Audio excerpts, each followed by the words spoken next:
knows, we'll now go on record. Give Tom the sign.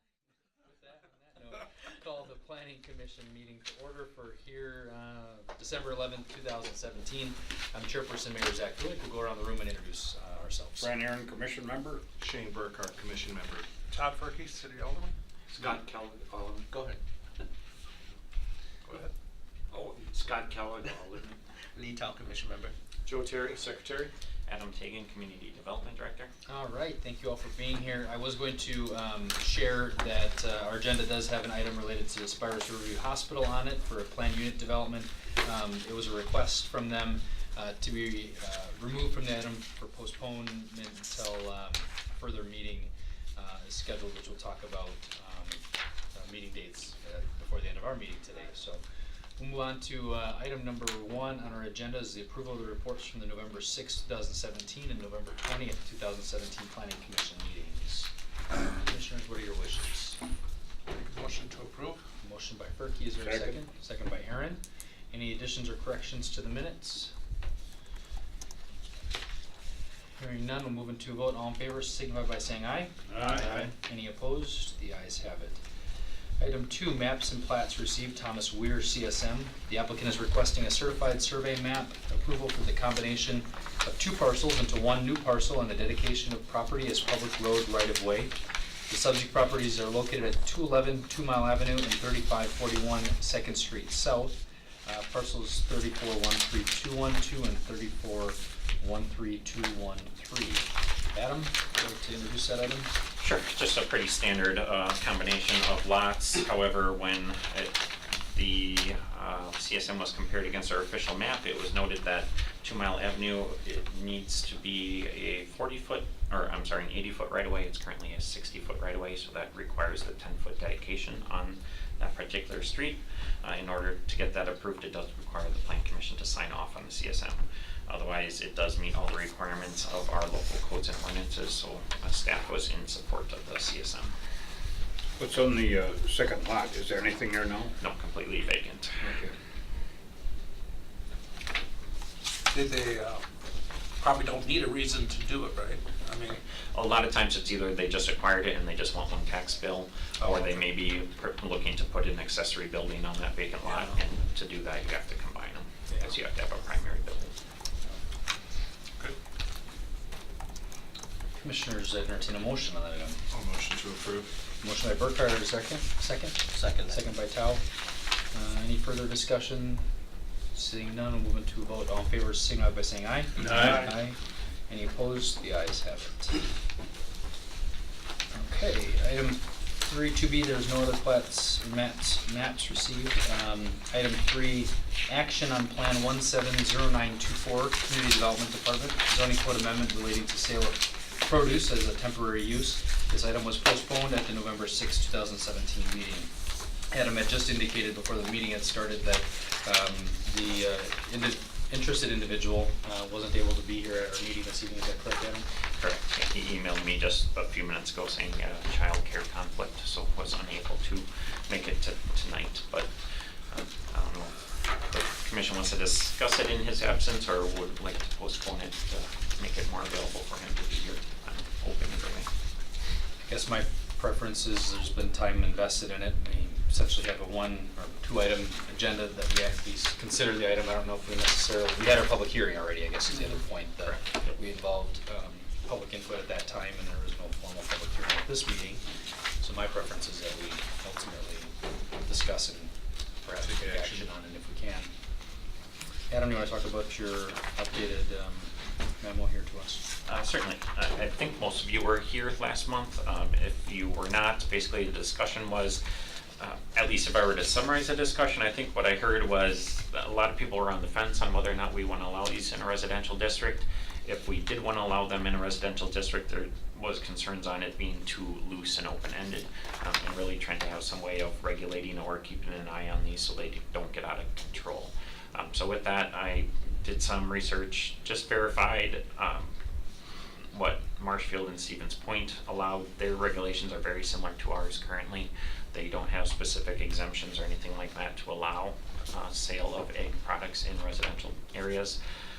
So with that understanding, I think personally, I'm still probably leaning towards saying that it shouldn't be allowed in a residential district, just because I see issues of this growing and becoming a headache over time.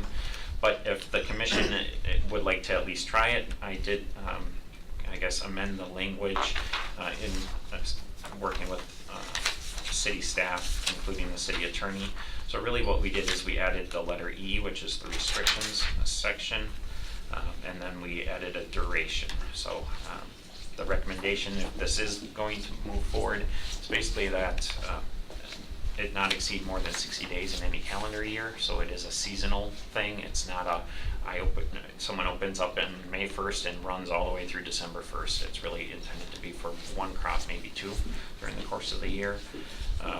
Did change it from an exemption to an actual fee-based one. So our current fee would basically be a $40 fee that they would pay for that 60-day window.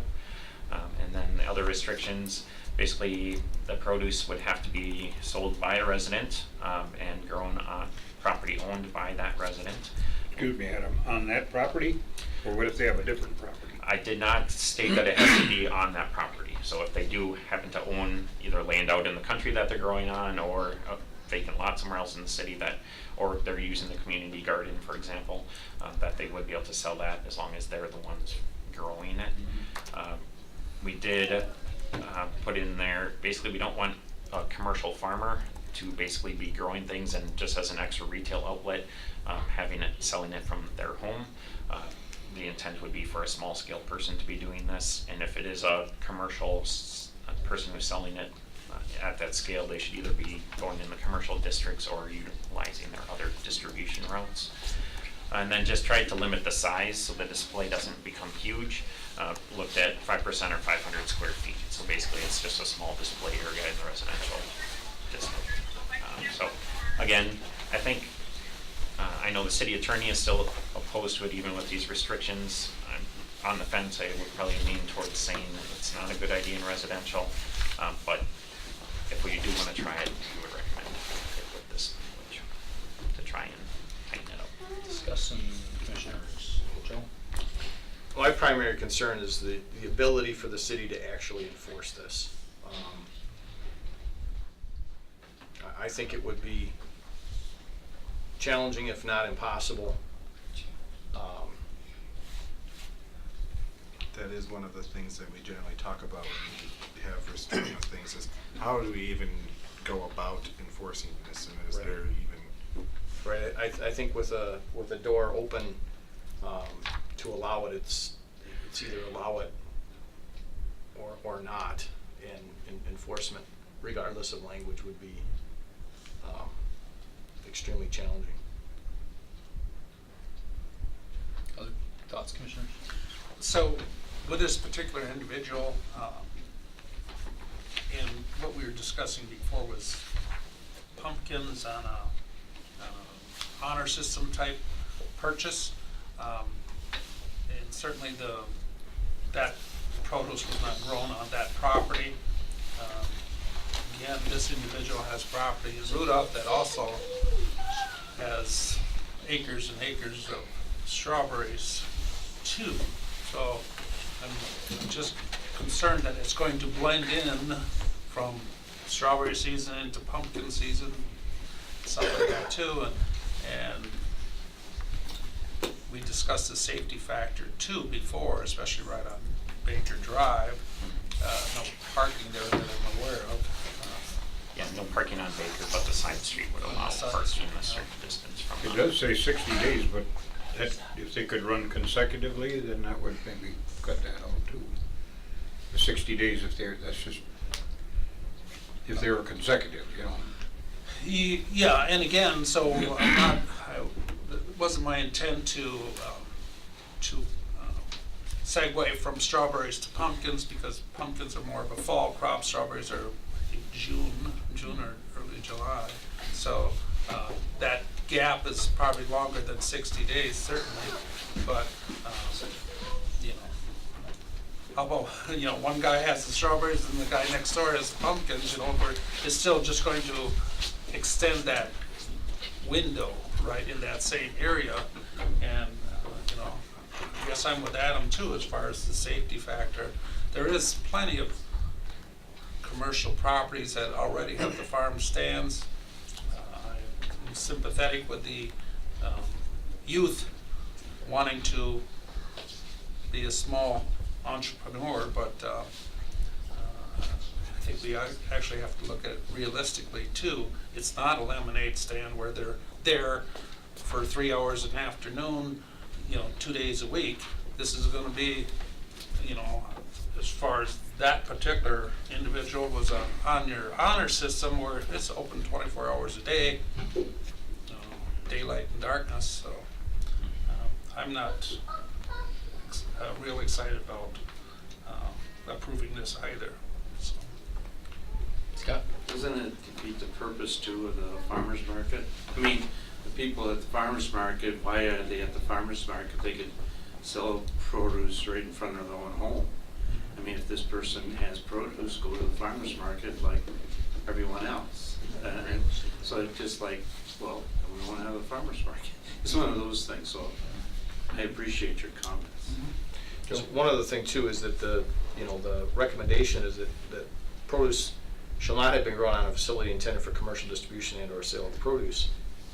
That would really exclude The farm. the interested individual from being able to do what they want to do in the first place, because that's all being grown on a farm.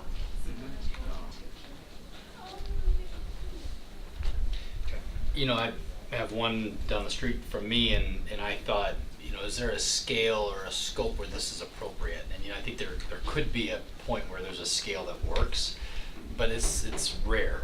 I think most people that are going to do this are going to bring as much as they can in the space and the real estate that they've got available to maximize the amount of, as any business, it's really a business activity in a residential area, and I just don't see the blending of it working well. I think, in fact, there have been maybe a case where it's worked, but I just think it's got a potential to grow and become a monster for the city to have to, it's one more thing for the office to have to manage, and then one more thing for us to enforce as the enforcement issues came up.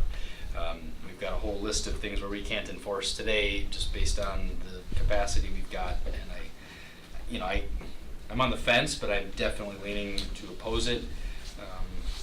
And if there's another compromise or proposal that comes forward that's reasonable, I'd be more than willing to hear it. But I think at this point, in this case, as has been mentioned, there's ample commercial spaces for small farm stands and there's a process and a system that exists, and it seems to me that the system works. I haven't heard from anybody that the system doesn't work. In fact, there's a lot of stands that work every summer, it seems. So, or not just even summer, it could be the fall produce and things too. So that's One my thing thoughts. to consider is we're just looking at one person here, where, if we have multiple people in different areas that says, okay, we all would like to have it, then maybe we'll consider it, but this is just one individual, and to change everything for one individual isn't gonna be a problem, but how are we gonna regulate it is the That's biggest key problem right for there. us. Yeah. Yeah. If Who's gonna do it too, excuse me? yeah, I'm who's sorry. gonna do it? Yeah, I agree. Our single ordinance control officer's got everything under the sun right now, and Oh, yeah. or even the building inspectors for them to have to pick this up. And To me, if it was like a thrift sale where it's like one weekend, you're like in certain hours, that's kind of like but to have an ongoing thing seems to be a little, that to me is like the difference in, because people can have thrift sales and you can Yeah. sell stuff there, but, this is, that difference, the ongoing nature of it is kind of what trips in my mind as to this is different. And of course, from pumpkins, it could go to Christmas trees. Yeah. It's an Certainly. agricultural product, I guess, I don't know if you call it that or I not, think but so. And could if happen. we do let them do this, then like Mr. Kellogg said, the farmers markets are gonna move to residential. Is that what we want? You're going to have the Because traffic associated. now with it, right? we'll have to let them do it too. Right. what do they charge for a spot on the farmer's market, do you know? It's very inexpensive, Yeah. right? $20-40 a day for a spot at the farmer's market. It's And this one would be This would be like $40 for the 60 days, huh? Yeah. That was the recommendation. And I guess I have a problem as maybe a neighbor to where this activity might exist, is the fact that we're gonna have neighbors that are upset with the activity, right? And there's no due process for those folks to complain. I mean, maybe there could be in some sort of permit situation, but you have to live with it. You have to live with it for 60 days in that case. And it's like a 60-day rummage sale. If you're selling, I mean, it could be if you're selling a lot of different type of products besides pumpkins. Again, I think you're right. It comes back to the requester is very narrowly in scope. It seems to be a reasonable request of the city. It just, I think that's not the norm. It wouldn't be the norm going forward. How does it relate to garage sales? Because that's kind of another thing that's out of the I whole. think the current regulations limit you to 14 days per calendar year for a garage sale. I think the new code is similar. I think the new code's like 12. So it's trying to limit it to a few weekends a year versus a full 2 months in a row. But even with that, who's regulating that? Complaint basis, yeah. Yeah. We get a complaint on someone, then we start actually monitoring and counting the days that it's operating, and it basically counts that they have to stop after that time is up. So it is, but it's a drain on resources. Is that really what you want? Or do you want an ordinance officer dealing with the larger issues like dilapidated houses, junk in the yard, that type of things? Is it currently an appropriate redirect to this individual and say, this is, I mean, would we see it as a thrift sale of pumpkins? You know, and then the 14-day limit currently applies and then it just falls under a thrift sale. Because if we talk about it as, you know, but is that truly an appropriate, you know, designation? Or under the new code, a yard sale, which is no more than, what went through it that day, 3 days. No more than 3 day per event, and it's 12 or 15 days per calendar year or something like that. Total. So it could be 4 3-day Yeah. events in that case or something. So just looking at that, does anybody monitor that? If Like there are you said, complaints, it's 14 days. On a complaint basis. Yeah. if there are complaints. And we have So done if that a few there's a times. complaint, yeah, right? Yeah. But otherwise not, right? Because it's the same, the neighborhood gets sick of seeing the rummage sale every weekend all summer long, so we get a Yeah. complaint Sure. on it. I don't think it's that out of line that we would get the same type of complaints with this. The person who's interested right now, apparently their neighbors are, for the most part, okay, but we have received 2 complaints on it. That's why this matter came to a head. So it's not something where absolutely everyone's okay, even with the existing situation. I think the traffic is the one thing. I mean, they're never in the ideal situation. If it's on Baker, there's no parking on Baker. People are slowing down on Baker and they're turning. You know, it's kind of a rubbernecking thing. It's just not a safe situation. Like Lee said, you know, to rewrite for an individual is that we can find something that this would already fall under within our current and say, okay, these are the rules that are currently in play, you know. But if we don't agree that there's any appropriate outlet on that, then. Yeah, our current code does not define a garage or a rummage sale, but I'd have a hard time when elsewhere in the temporary use section it references produce sales, and then it talks separately about garage or rummage sales. I wouldn't be comfortable saying that just selling pumpkins would be considered a garage or a rummage sale. To me, at least the way I would interpret it, that wouldn't make sense. Commissioners, we've got no motion on the floor. I guess the city attorney would like a affirmative motion, right? So To to get get this- approve. Well, so Yeah. let me ask this, if I were to include in the minutes, a memo was presented by Adam Tagum regarding possible modifications to the zoning ordinance to allow agricultural produce sales on residentially zoned property by permit and with limitations. Discussion did not result in any action. Well, I think we are gonna have some action. Yeah, if there's a If- motion. if there's you a wanted motion. to. Yeah, if there was a motion. There's two things we can do. We can move to take it to a vote, or we can do nothing, in I which think, case it dies on the table. I'd like to make a motion to make it go away. I'm gonna make a motion to approve the action on Plan 17-0924, but that's basically to get it to a vote. Motion to approve the zoning code amendment relating to the sale of produce as a temporary use. And is there a second? By Berkey, is there a second? I'll second that. Second by Aaron. So we'll move into discussion. So the amendment, essentially, just for clarification for those that might be watching, the amendment is to disallow this. No, the amendment before the commission Oh, is to allow it, To allow subject it. to these Sorry, restrictions. thanks. I've got So it. if you're supportive of allowing it, vote yes. If you feel that it should default to current code, which says it's not permitted, then you would vote this Allow it. motion down. Hence the affirmative motion. Correct. Keep Sue happy. There's a attorney in the room. All right, any further discussion by anybody? I guess I had a long day, so I want to be clear what I'm voting on. So, If I am not. A negative vote would be you're opposed. Okay. So an affirmative is you'd like to see the change happen. A negative vote would be. Because currently on the record, and I guess I was not here on the November 6th Oh, one, okay. so I'm kind of playing catch up on this. So currently, it's not allowed to have the produce stand In the residential. in the that's residential. correct. So if I would not be in favor of that, I vote no. Correct. Okay. Want The things reason essentially for stay this. the way they are. Right. Vote no. Because if I made a motion to deny it, then how I do you think vote? it's even more Yeah. confusing. Yeah. So we gotta get it in the affirmative, to get it to a vote, yes? All right, we'll move into a vote. All in favor, signify by saying aye. Any opposed? Nay. Motion fails. Sorry, the motion fails, thank you. To essentially a decline to change the ordinance. And that item is disposed of. Thank you. Items 4, 5, 4 and 5, I should say, have been requested to be removed from the agenda based upon a request from the applicant. So we will not discuss or take any action unless, Adam, there's anything you want to cover on those items at this point.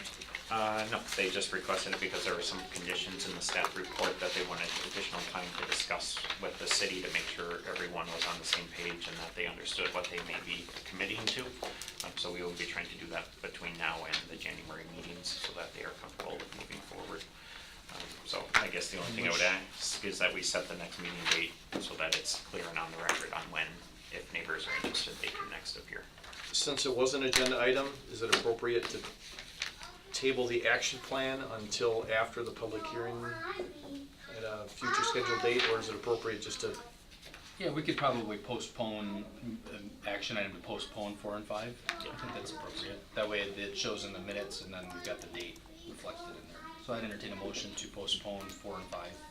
I second that. I'll make the Motion. motion and you'll second? Yeah. Okay. Any discussion on the motion to postpone? Are you here for 4 and 5, items 4 and 5 on the plan unit development for Aspirus? I was here for the field, like the old manor lot. Yeah, That's okay, the- so that's being postponed at their request, And so. I'm a neighbor, so we'll get notification. Another, I can do that just to make sure everyone is on the same page. okay. Thanks. I think tentatively it's gonna look like the 8th, I think we're gonna talk about that next, but yeah, The watch 8th, for January notification. 8th. That's what we're gonna talk about, yeah, okay. Okay, thanks, I'll figure it out. All right, thank you. Thank you. All right, so motion and second on the floor, all in favor? Aye. Postponement, aye. Any opposed? Okay, that'll be postponed. So then look at the calendars for the 8th of January.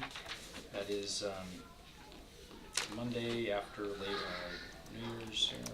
Let's look at my Yeah, calendar. I assume we don't want to meet on New Year's Day anyway. So you also- Probably not. I'm not gonna be in any shape because I've got a lot of things to do to regret in the new year. I'll be at the gym. One day, right? That's the one day. Start I to- want. So 4 o'clock, is that okay with everybody? Sure. That is our standard meeting time, right? It would have been, yeah, right, and the standard meeting time, exactly. Just put that on my calendar here, okay.